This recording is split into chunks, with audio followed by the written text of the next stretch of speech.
Balik lagi di Ngalcio. Ini video lanjutan dari yang kemarin. Nah, kemarin kita udah ngebahas soal peluang-peluang dan sedikit prediksi tipis-tipis tim Italia di grup sebelah itu mesti ada Atalanta dan Juve. Nah, sekarang kita langsung masuk ke tim Italia yang lain di UCL ya. Itu masih ada tim Inter dan Milan. Dan ini grupnya dua-duanya neraka. Grupnya serem-serem gitu loh. Kalau tadi itu pertandingan tim Serie A Atalanta sama Juve itu lawan-lawannya ya biasa lah. Nah ini langsung big match ini. Di hari besokannya tim Italia langsung big match semua gitu loh. Itu ada Inter Real Madrid sama Liverpool lawan Milan. Ini kita bahas dari ininya dulu aja deh, grupnya dulu aja deh ya. Nah Inter itu satu grup sama Madrid, Shakhtar Donetsk dan FC Sheriff nih.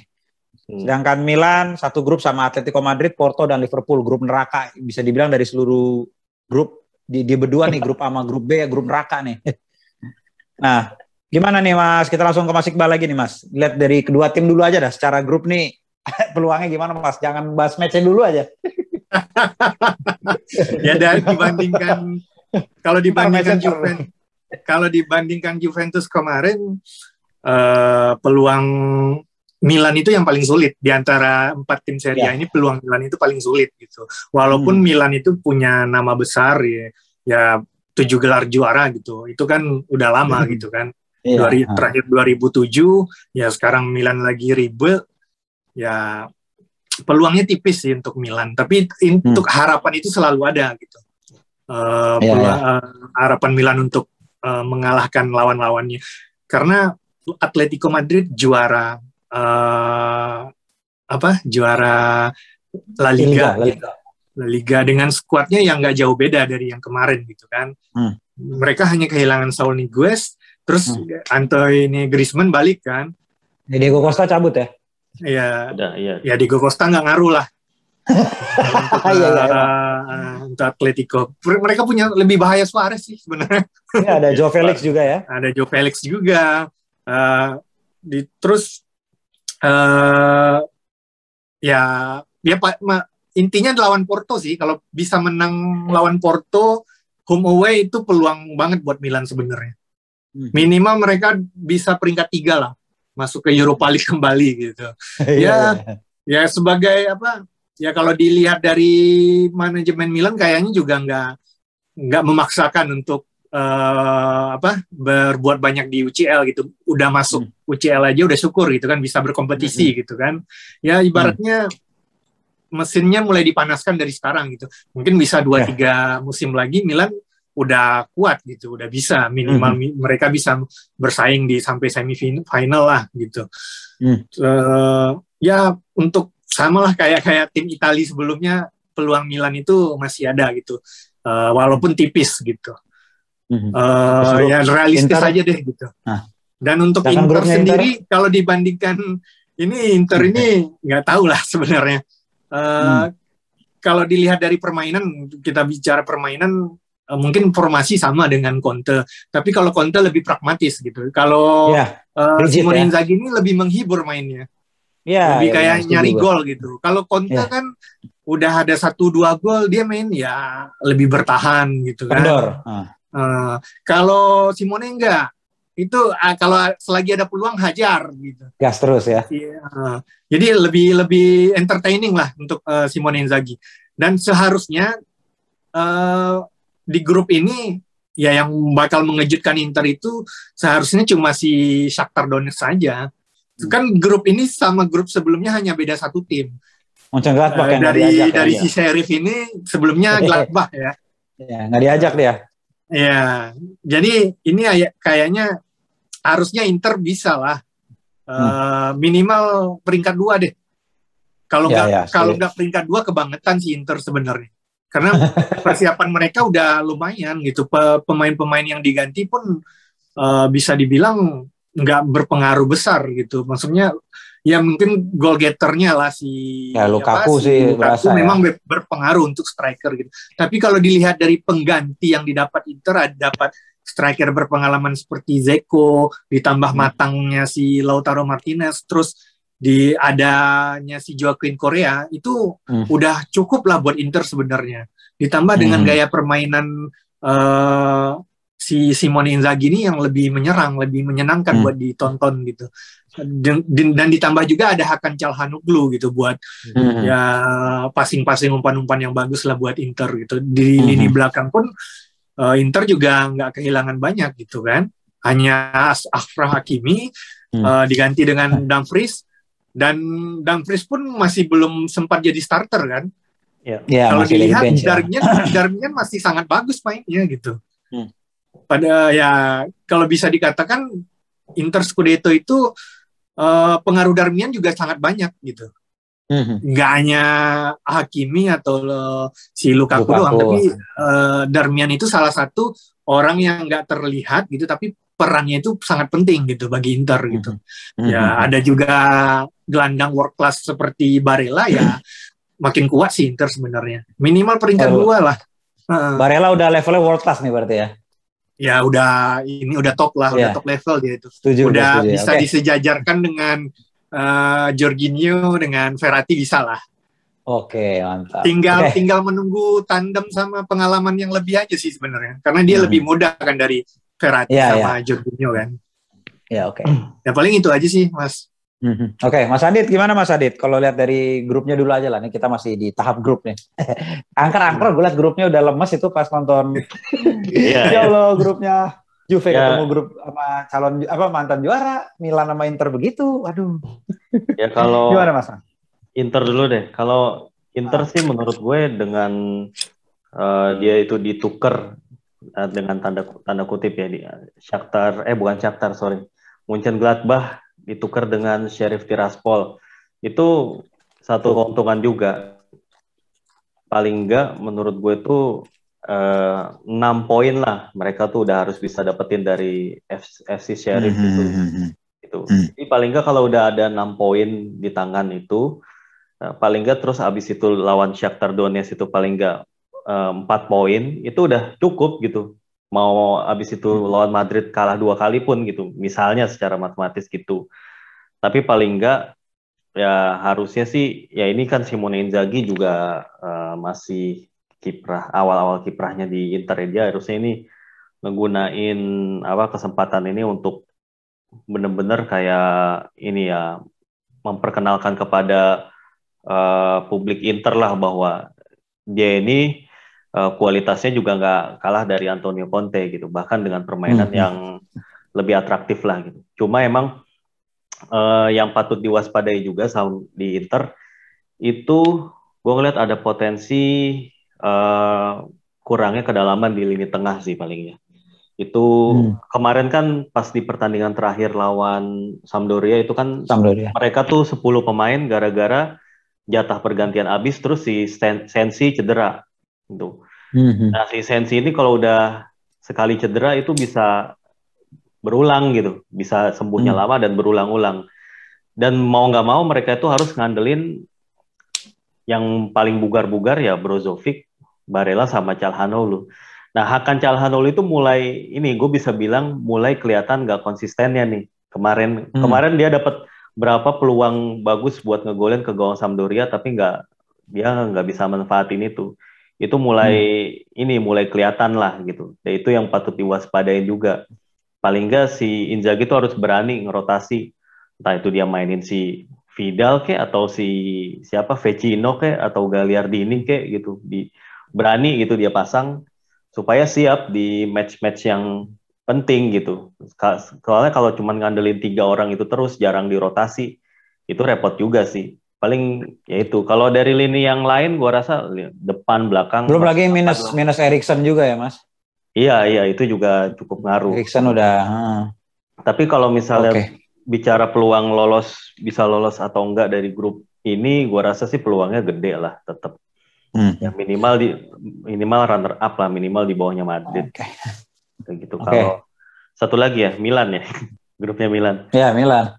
Nah ini itu dilihat dari sisi manapun sulit emang Milan itu. Ketemunya Liverpool, terus Atletico, Porto, itu lawan-lawan yang bisa menyulitkan dari sisi manapun lah gitu. Kayak Liverpool kan tahu sendiri permainannya ngepres dan juga sangat cepat gitu dan punya striker tajam gitu kan.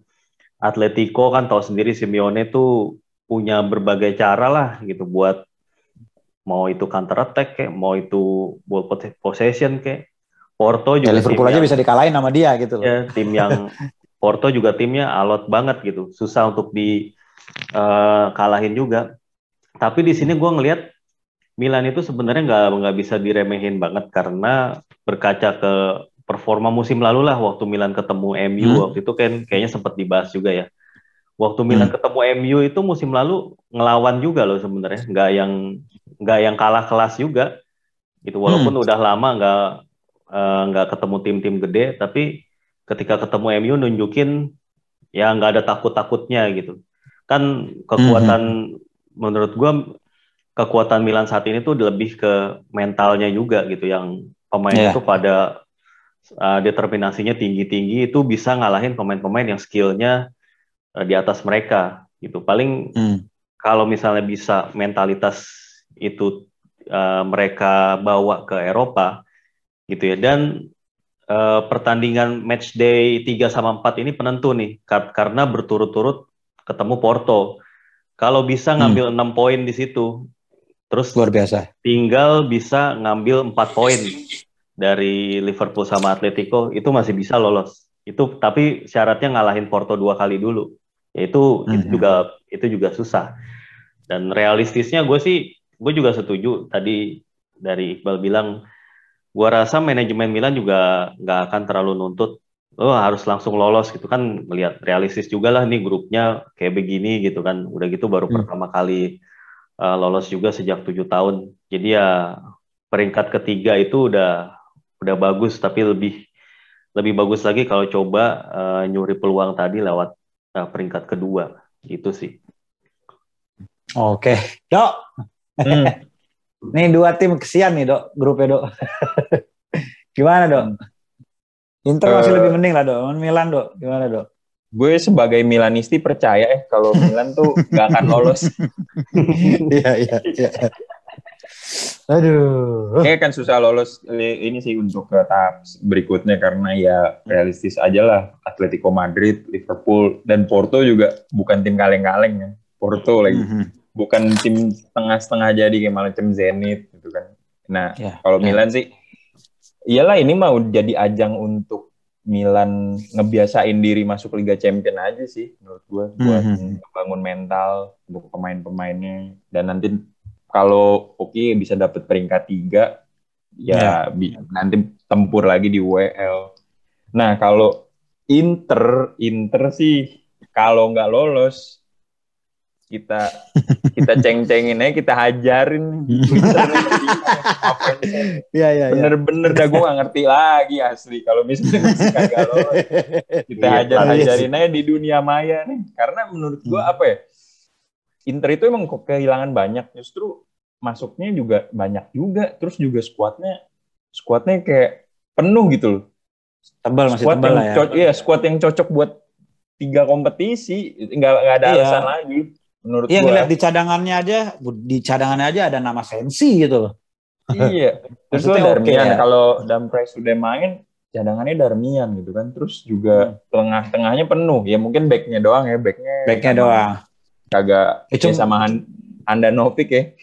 Iya, back Inter yang setahu gue yang murni ya boleh dikoreksi nih fans Inter maksudnya. Yang selain Milan Skriniar, De Vrij sama Bastoni, yang tengah murni itu kan cuma Ranocchia itu, yang lainnya gue nggak tahu. Kolarov si murni kayaknya. Iya, Kolarov. Kagak. Nah itu Dok. Jadi kalau Inter nggak lolos, bully lo di Twitter Dok. Kita hajar di dunia maya nanti. Itu aja sih. Pasti lolos lah. Mudah-mudahan lolos lah Inter. Oke, ini langsung kita ke match pertamanya nih. Ini match pertamanya aja udah langsung big match. Langsung mumpung masih Inter ya, kita coba dari Inter dulu. Ini ada Inter lawan Real Madrid. Mas Iqbal gimana? Inter lawan Real Madrid itu di mana sih mainnya? Di kandang Inter. Di kandang Inter ya. Di Giuseppe Meazza. Agak sulit sih sebenarnya untuk Inter sebenarnya. Madrid baru menang 5 gol loh semalam. Iya. Lawan Celta Vigo ya. Lagi pede dia. Benzema lagi pede nih. Sedangkan Inter ketahan imbang. Sebenarnya grup Inter ini reunian pelatih-pelatih Itali sebenarnya. Iya, ada Ancelotti, Simone Inzaghi sama De Aversa kan? De Zerbi. De Zerbi lagi. De Zerbi, sorry. De Zerbi, ya. Terus kabar-kabarnya Bastoni juga nggak main kan? Kemarin Bastoni nggak main kan? Cedera kan? Ya, nggak main. Besok agak sulit juga sih sebenarnya. Inter itu harusnya kalau dari gua harusnya mereka nambah back sih sebenarnya. Pembelian kemarin bukan pemain sayap gitu. Harusnya dia nambah back tengah gitu. Bukan nambah si Dumfries itu pembelian yang bagus sebenarnya. Tapi kalau bisa adalah minimal 1 back tengah murni gitu loh, yang bisa diandalkan pelapis 3 orang ini nih. Bastoni, De Vrij sama Skriniar gitu. Di balik cadangannya cuma yang murni sih ini kan, Ranocchia kan? Ranocchia. Setahu gua ya, mungkin nggak tahu dia naikin dari Primavera mungkin. D'Ambrosio. Ya, D'Ambrosio itu kan dadakan semua itu sebenarnya. Dadakan kanan kan. Atau Darmian atau nanti Kolarov itu mentok-mentok si Kolarov jadi back ini kemarin Di Marco kan. Daripada Kolarov mending Di Marco sebenarnya. Iya sih. Di Marco tapi agak kecil, tapi dia agak kecil sebenarnya. Memang dia back kiri sih sayap sebenarnya kalau Di Marco kan. Terus ya kalau ini kesempatan sih sebenarnya buat Inter karena bermain di kandang, udah ada penonton juga, bisa lah menang sebenarnya. Kalau gue itu gimana ya? Kalau setiap tim yang bermain di kandang, apalagi karena ada semacam kayak karena gue suka Serie A gitu, mau nggak mau, pokoknya gue dukung tim ini harus menang gitu. Pokoknya karena Inter bermain di kandang, karena dia ya lawannya Madrid juga nggak seberbahaya sebelum-sebelumnya juga sih sebenarnya. Biasa aja sebenarnya Madrid itu. Ya, gua rasa bisa lah Inter menang. Menang tipis aja cukup. Ini buat membangkitkan kepercayaan mereka juga sih di Liga Champions. Betul. Kalau mereka bisa bermain menang di pertandingan pertama, gua rasa pertandingan selanjutnya itu akan lebih mulus gitu perjalanan Inter gitu. Oke. Ya kalau dilihat dari grup-grupnya juga ya lawannya Madrid ini doang nih yang berat gitu. Lu bisa ngalahin Madrid, ya jaminan lu buat ke 16 besar itu sangat besar gitu. Ya prediksi kalau memprediksi ya mungkin ya 5-5-4-5 lah buat Inter. Menang tipis lah. Ya. Ya kalau dari cara mainnya, kalau Conte, gua rasa itu pertandingan akan imbang gitu. Kalau Conte yang mati ya. Tapi kalau melihat dari Inzaghi ini, gue ada keyakinan sedikit gitu Inter ini ada bisa menang gitu. Oke, Mas Adit. Real Madrid di tangan Ancelotti ini kan Gareth Bale kayaknya hidup lagi nih gitu loh. Jadi ada Vinicius, ada Gareth Bale, ada Benzema. Ya kita fokus ke Eden Hazard, Vinicius dan Gareth Bale, 3 pemain yang kita tahu speednya nggak kaleng-kaleng gitu loh. Ngadepin Inter yang sudah kehilangan Hakimi nih. Kalau kita ngomongin hanya dari sebatas speed gitu. Bakalan kelabakan nggak nih? Karena Real Madrid mau bagaimanapun, ya tetap Real Madrid di UCL. Walaupun memang udah tidak ada bintang. Bukan nggak ada, maksudnya udah nggak ada Ronaldo ya terlepas dari itu. Tetap dia masih punya pemain bintang dan memang ya 13 kali juara UCL. Pasti tetap ya gimana ya? Tetap bukan lawan yang sulit dikalahkan lah gitu. Ya, ya setuju sih kayak biar gimana pun Madrid tetap Madrid gitu. Dan Inter kalau berkaca ke pertandingan kemarin lawan Sampdoria juga kebobolan lewat ya gol-gol yang harusnya ya kecuali gol keduanya Sampdoria, tapi gol pertamanya gol PS itu. Iya gol kedua gol PS. Kalau gol pertama tuh nggak perlu banget harusnya itu kayak salah antisipasi yang kayak gitu-gitu terus akhirnya jadi bikin kebobolan gitu. Nah, ketemu lawan kayak Madrid gini emang permainan defense yang kayak gitu tuh nggak boleh keulang lagi gitu. Itu seperti yang lo bilang tadi, Madrid tuh punya pemain-pemain yang dari 1-2 umpan atau 1-2 gocekan terus dapat ruang tembak sedikit itu bisa banget itu. Bisa banget tuh udah ngubah keadaan.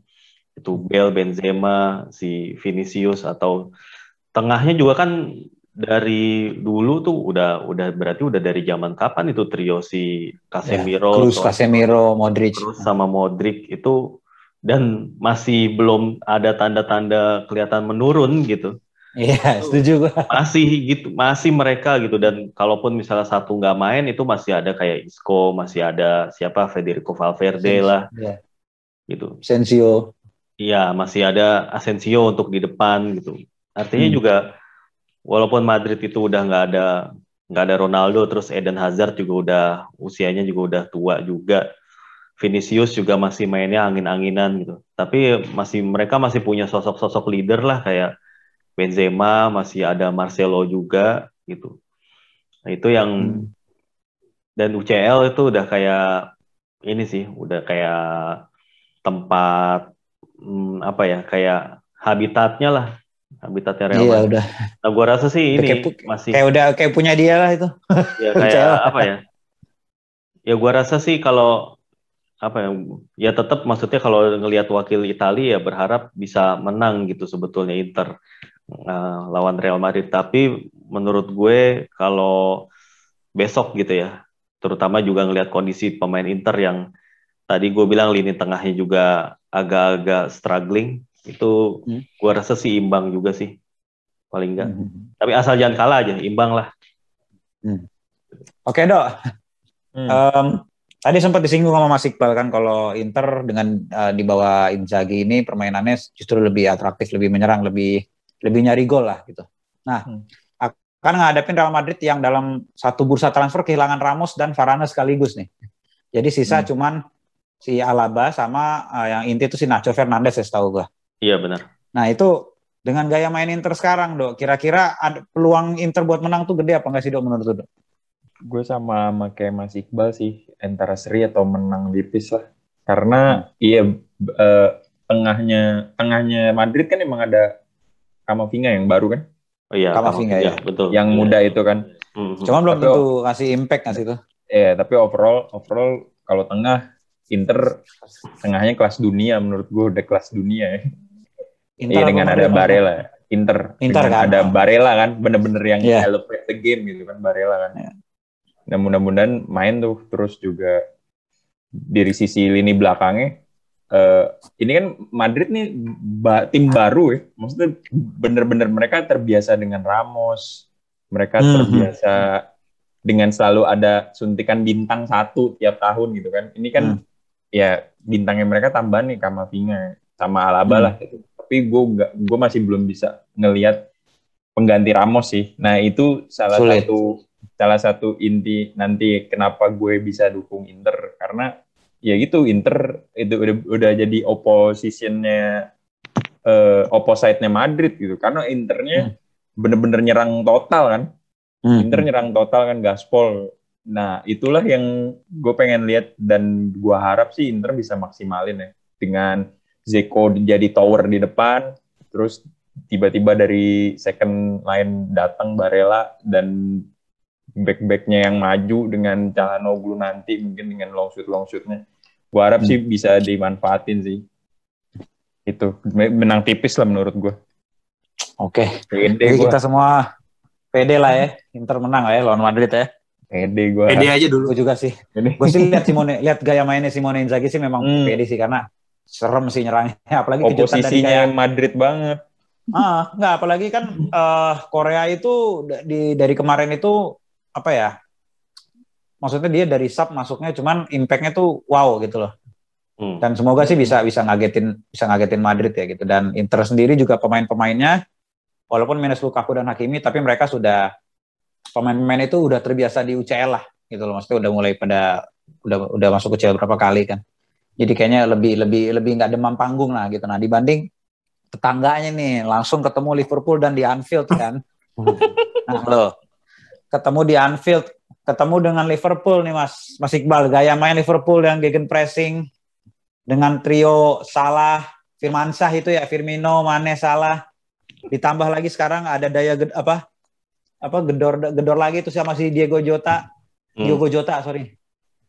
Terus tengahnya ada siapa? Henderson, terus ada Fabinho gitu, terus ada Thiago Alcantara, Van Dijk udah balik di belakang. Alexander Arnold udah main. Ceritanya nakut-nakutin banget gitu. emang ini tim serem itu, Dok. Dia juara UCL 2018 ya? 19. Lupa lah gua itu. Dia juara UCL tuh di bawah. 2019 ya dipegang Jurgen Klopp. Nah, ini ketemu Milan yang skuadnya ya masih pada bisa dibilang yang paling tua sih Ibra. Giroud. Maksudnya sisanya itu bisa dibilang anak kecil semua nih, bocah-bocah gitu loh, masih muda, masih segar dan belum ada pengalaman banyak di UCL lah gitu. Gimana nih Mas Iqbal? Ketemu di Anfield lagi dengan gaya main Liverpool yang kalau kita tahu Liverpool sejauh ini dia udah menang 3 kali, imbang 1 kali kan, dan baru kebobolan sekali. Dia baru kebobolan sekali. Sejak kembalinya si Van Dijk itu luar biasa sih menurut gua. Pengaruhnya luar biasa karena ketika mereka kehilangan Van Dijk itu hancur banget sih Liverpool. Hancur banget. Nah terus ya ketemu Milan sekarang gitu kan, ya gimana ya. Tapi kalau dilihat dari performa Milan ya yang kemarin menang di Serie A, gua rasa ada perlawanan ada, tapi kemungkinan untuk mencuri poin itu agak sulit sebenarnya gitu. Kalau bisa pun hasil imbang itu luar biasa dia. Kalau bisa imbang di Anfield itu luar biasa banget. Ini kemarin gue nonton Liverpool si lawan Leeds United yang si dia anak muda dia itu cedera sih, siapa? Harvey Elliott. Itu dia lumayan sih mainnya di tengah gitu. Terus kayak kakinya itu belok gitu ya. Serem juga kayak sih. Kayak Andre Gomez kayaknya mirip ankle ya. Terus untuk lini striker luar biasa sih sebenarnya ya. Tapi Firmino itu udah di-upgrade jadi Diogo Jota sebenarnya. Kalau dilihat musim ini Firmino udah turun sih. Nggak kayak musim sebelumnya. Rio Firmansyah itu 2 musim sebelumnya itu nggak ada lawan. Itu terbaik di dunia lah itu Tridente itu. Ya kalau melihat ini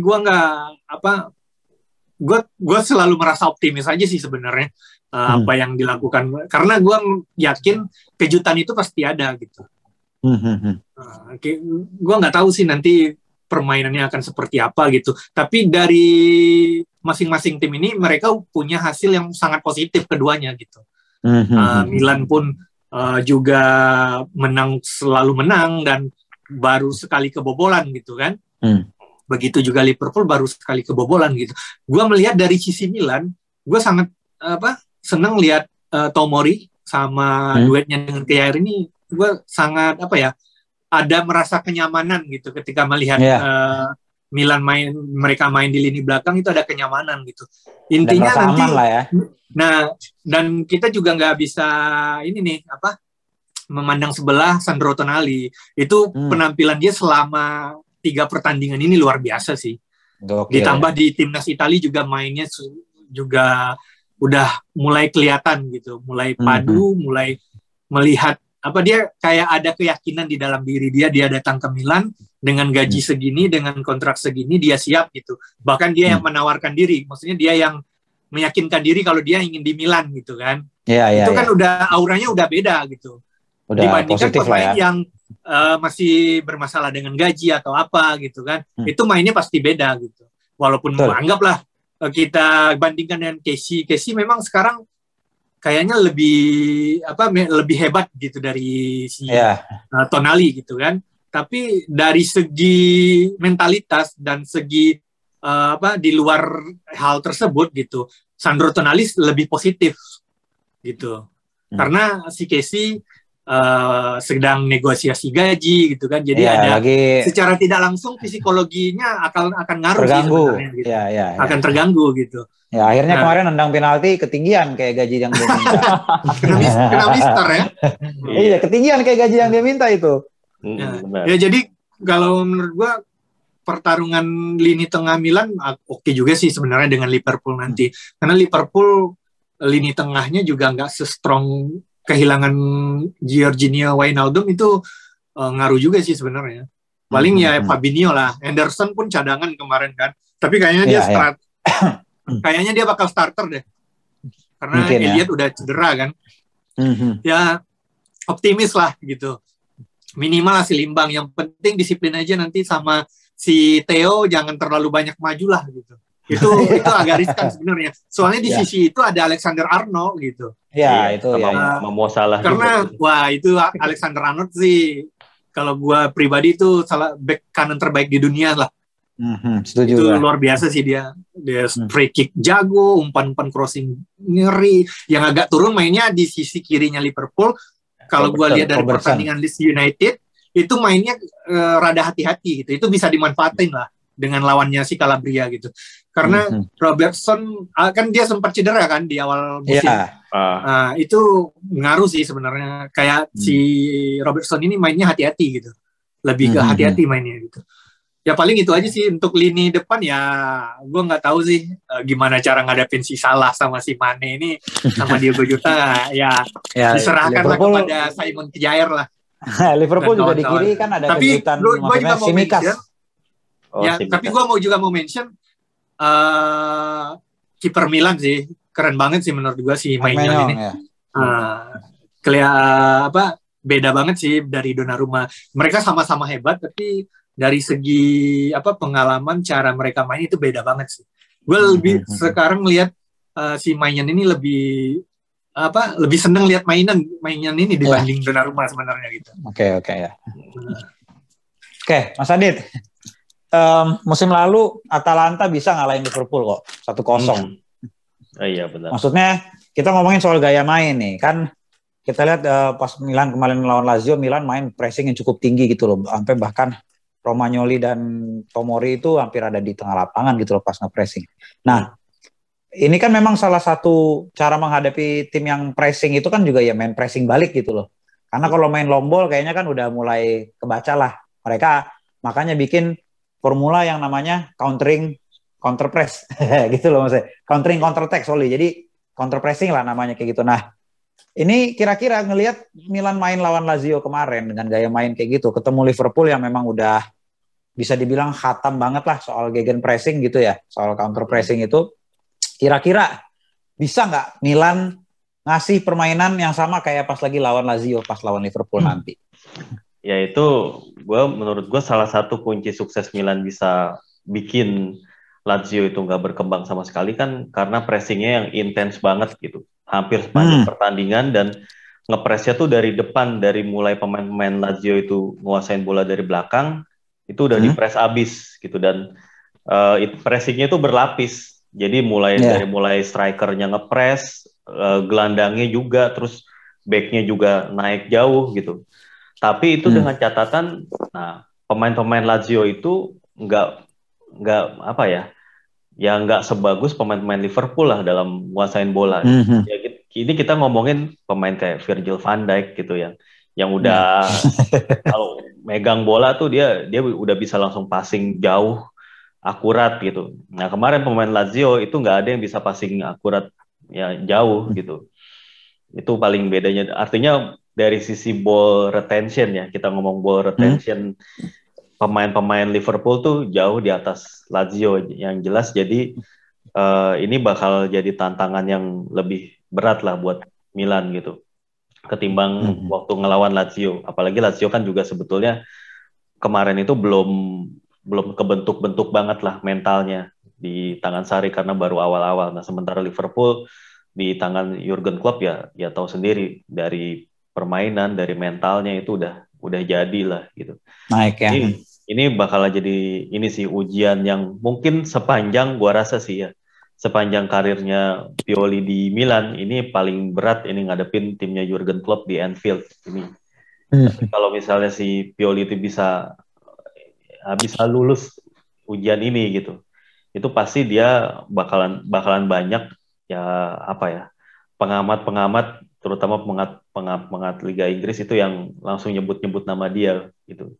Ini saatnya. Nah dari sinilah menurut gue kalau misalnya emang Milan itu agak bisa dibilang sulit gitu untuk ngimbangin dari sisi taktis atau dari sisi teknis, ya satu-satunya tinggal benar-benar mental yang harus berbicara di sini gitu.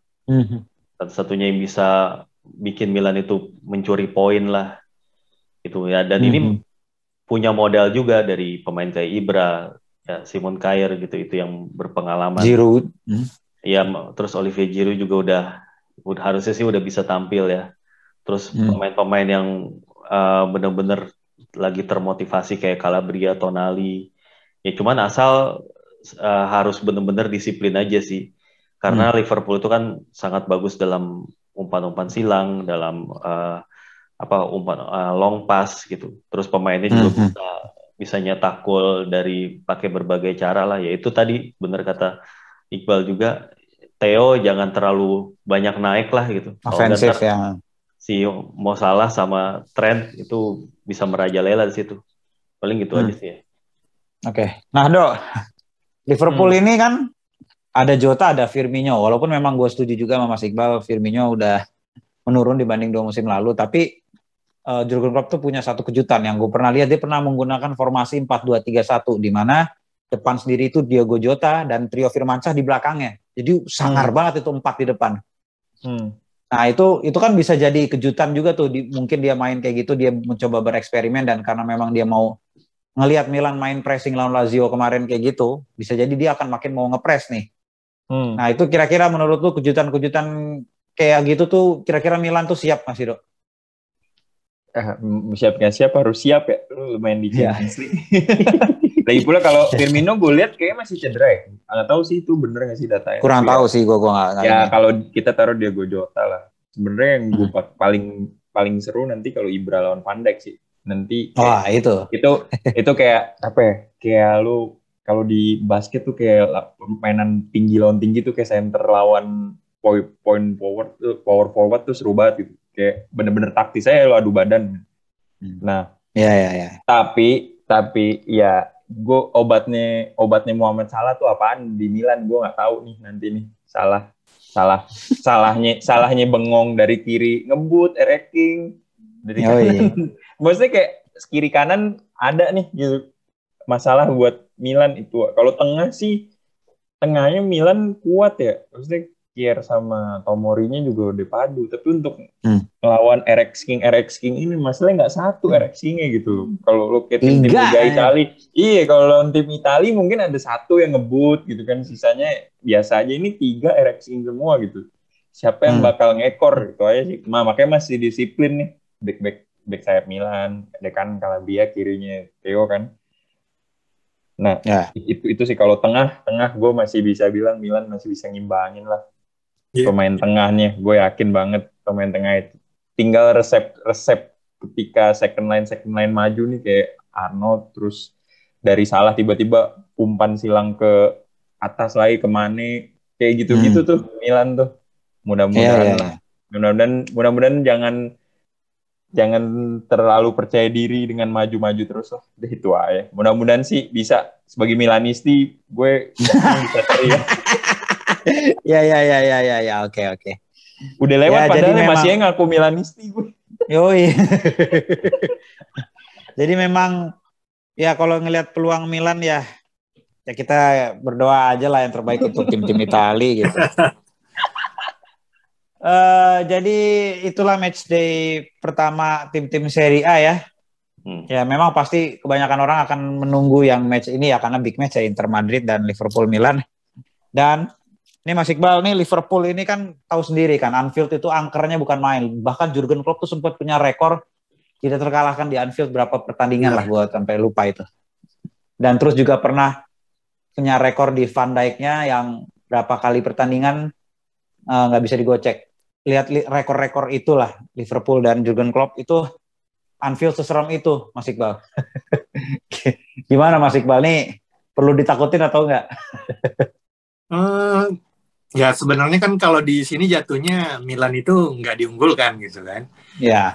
Nggak ada tekanan gitu ya. Yang penting Milan main enjoy aja gitu, nikmatin aja pertandingan gitu. Asal jangan dibantai aja.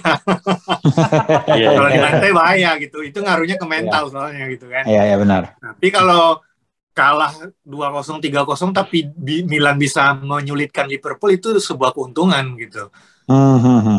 Seenggaknya di Liga Champions ini Milan ambil pengalaman yang bagus gitu untuk bermain di Serie A nanti gitu. Nanti kalau misalnya nggak lolos, bisa fokus di Serie A, karena udah terbiasa gitu lawan-lawan juara UCL gitu kan, lawan Atletico Madrid, lawan Liverpool sama Porto gitu kan, itu sangat besar lah buat Milan, apalagi Milan juga diisi banyak pemain muda gitu kan, itu pengalaman yang sangat-sangat bagus buat mereka nanti gitu. Jadi melihat ngerinya Anfield ini ya intinya ya Milan jangan takut aja gitu, karena gue merasa yakin di Milan ini mereka punya orang-orang Spartan yang luar biasa di dalam diri. Zlatan, Kjaer sama Giroud itu mental juara semua sebenarnya itu. Apalagi orang-orang ciri khas, orang-orang Skandinavia seperti sekarang orang-orang pantang menyerah lah, seperti Kjaer, seperti si Ibra, ada Rebic juga, banyak Eropa Timur Milan kan.